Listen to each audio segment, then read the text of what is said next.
Hello and welcome to part 4 of this C# tutorial for teens.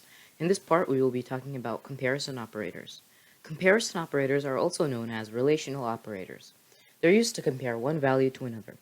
Comparison operators are greater than, less than, greater than or equal to, less than or equal to, equal, and not equal. Let's try using these comparison operators in C# now. First, we will print in the console 1 greater than 2. If we run our code, we can see that it prints false. In C#, you can create more than one console.writeLine, so I'll do that. Inside the second console.writeLine, we will type 1 less than 2. Now if we run our code, we see that it says false for our first comparison and true for our second. This is because 1 is not greater than 2.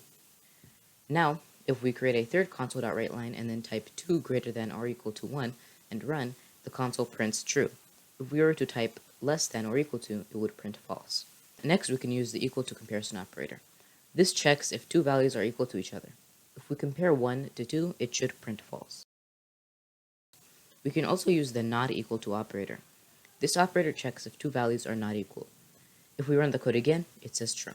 Thank you for watching. This has been part 4 of the C# tutorial for teens. Please stay tuned.